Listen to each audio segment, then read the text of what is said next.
सभी को हमारा जय श्री राम। तुलसीदास जी कहते हैं कि ऐसे विकार रहित प्रभु के हृदय में रहते भी जगत के सब जीव दीन और दुखी हैं। नाम का निरूपण करके नाम का जतन करने से वही ब्राह्मण ऐसे प्रकट हो जाता है जैसे रतन के जानने से उसका मूल्य। इस प्रकार निर्गुण से नाम का प्रभाव अत्यंत बड़ा है।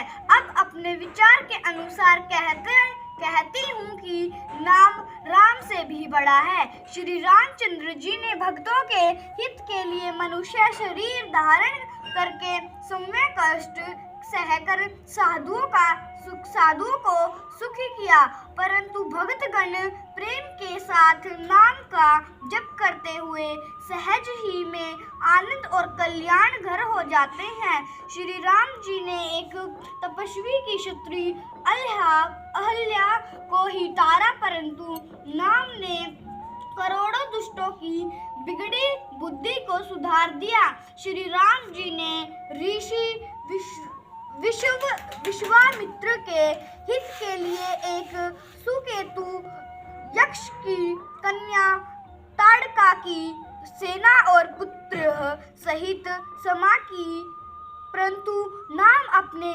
भक्तों के दोष दुख और दुराशाओं को इस तरह नाश कर देता है जैसे सूर्य रात्रि का। श्री राम जी ने तो स्वयं शिव जी के धनुष को तोड़ा, परंतु नाम का प्रताप ही संसार के सब भयों का नाश करने वाला है। प्रभु श्री राम जी ने दंडक वन को सुहावना बनाया, परंतु नाम ने असंख्य मनुष्य को मनों को पवित्र कर दिया। श्री रघुनाथ जी ने राक्षसों के समूह को मारा, परंतु नाम तो कलयुग के सारे पापों की जड़ उखाड़ने वाला है।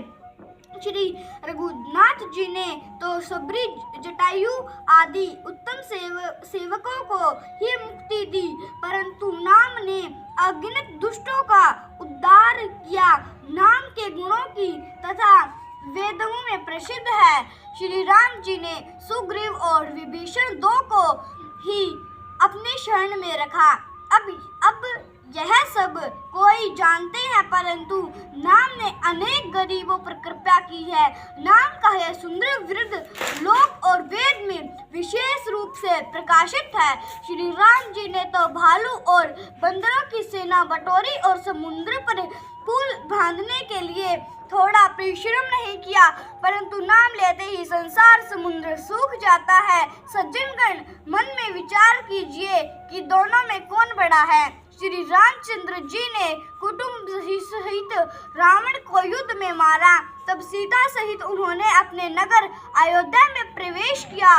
राम राजा हुए, अवध उनकी राजधानी हुई। देवता और मुनि सुंदर वाणी से जिनके गुण गाते हैं, परंतु सेवक भक्त प्रेम पूर्वक नाम के स्मरण मात्र से बिना परिश्रम मोह की प्रबल सेना को जीतकर प्रेम में मगन हुए अपने ही सुख में विचरते हैं।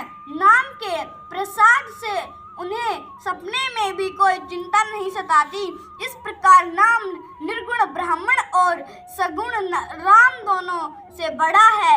यह वरदान देने वालों को भी वर देने वाला है। श्री शिव जी ने अपने हृदय में यह जानकर ही 100 करोड़ों रामचरित में से इस राम नाम को ग्रहण किया है। नाम ही के प्रसाद से शिव जी अविनाशी है और अमंगल वेश वाले होने पर भी मंगल की राशि है। सुखदेव जी और सनकादि सिद्ध मुनि योगीगण नाम के ही प्रसाद से ब्रह्मानंद को भोगते हैं। नारद जी ने नाम के प्रताप को जाना है। हरि सारे संसार को प्यारे हैं और आप श्री नारद जी और हर दोनों को प्रिय है। नाम के जपने से प्रभु ने कृपा की, जिसने प्रहलाद भक्त शिरोमणि हो गए। ध्रुव जी ने गलानी से हरि नाम को जपा और उनके प्रताप से अचल अनुपम स्थान ध्रुवलोक पाश किया। हनुमान जी ने पवित्र नाम का स्मरण करके श्री राम जी को अपने वश में कर रखा है। नीच अजामिल गज और गणिका वेश्या भी श्री हरि के नाम से प्रभाव से मुक्त हो गए। मैं नाम की बड़ाई कहाँ तक कहूँ, राम भी नाम के गुणों कहीं नहीं गा सकते। कलयुग में राम का नाम कल्पतरु और कल्याण का निवास है, जिसको स्मरण करने से भांग सा निकृष्ट तुलसीदास से के समान पवित्र हो गया। केवल कलयुग की ही बात नहीं है, चारों युगों में, तीनों कालों में और तीनों लोकों में नाम जपकर जीव शोकर रहित हुए हैं। वेद पुराण और संतों का मत यही है कि समस्त पुण्यों का फल श्री राम जी में प्रेम होना है। पहले सत्य युग में ध्यान से, दूसरा त्रेता युग में यज्ञ से और द्वापर में पूजने से भगवान प्रसन्न होते हैं। परंतु कलयुग केवल पाप की जड़ और मलिन है। इसमें मनुष्य का मन पाप रूपी समुद्र में मछली बना हुआ है, अर्थात पाप से कभी अलग होना ही नहीं चाहता। इसे ध्यान, यज्ञ और पूजन नहीं बन सकते। ऐसे कराल कलयुग के काल में तो नाम ही कल्प वृक्ष है, जो स्मरण करते ही संसार के सब जंजालों को नाश कर देने वाला है। कलयुग में यह राम नाम मनोचित फल देने वाला है, प्रलोक का परम हितैषी और इस लोक का माता पिता है। कलयुग में न कर्म है, न भक्ति और न ज्ञान ही है। राम नाम ही एक आधार है। कपट की खान कलयुग रूपी कालनेमी के लिए राम नाम ही बुद्धिमान और समर्थ श्री हनुमान जी है। राम नाम श्री नरसिंह भगवान है। कलयुग हिरण्यकशिपु है और जप करने वाले जन प्रहलाद के समान है। यह राम नाम देवताओं के शत्रु कलयुग रूपी दैत्य को मारकर जप करने वालों की रक्षा करेगा। अच्छे भाव प्रेम से, बुरे भाव वैर से, क्रोध से या आलस्य से, किसी तरह से भी नाम जपने से दसों दिशाओं में कल्याण होता है। उसी राम नाम का स्मरण करके और श्री रघुनाथ जी को मस्तक नवा कर मैं राम जी के गुणों का वर्णन करती हूँ। वे मेरी सब तरह से सुधार लेंगे, जिनकी कृपया करने से नहीं, अघाती राम से उत्तम स्वामी और मुझ सरीखा बुरा सेवक, इतने पर भी उन दयानिधि ने अपने ओर देखकर मेरा पालन किया है।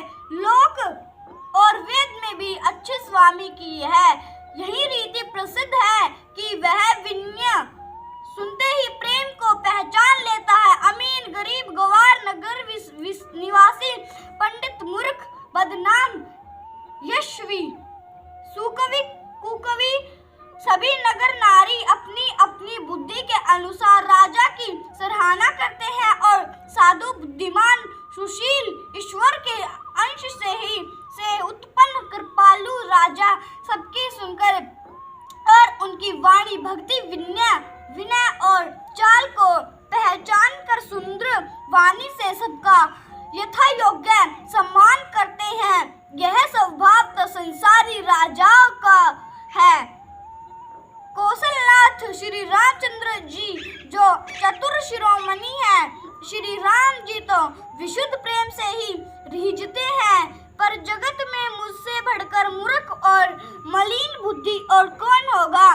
तथापि कृपालु श्री रामचंद्र जी मुझ दुष्ट सेवक की प्रीति और रुचि को अवश्य रखेंगे, जिन्होंने पत्थरों को जहाज और बंदर भालुओं को बुद्धिमान मंत्री बना लिया।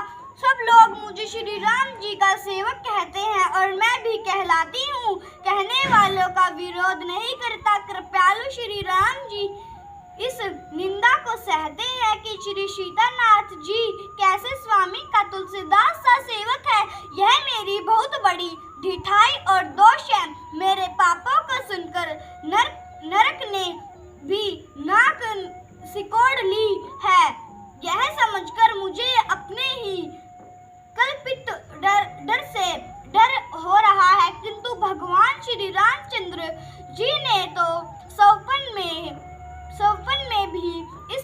वरदान नहीं दिया।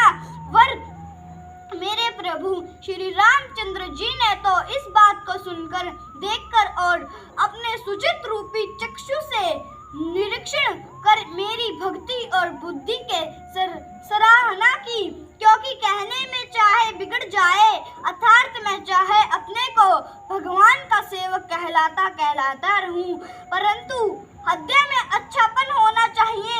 हृदय तो अपने को उनका सेवक बनने योग्य नहीं मानकर पापी और दीन ही मानता हूँ, यह अच्छापन है।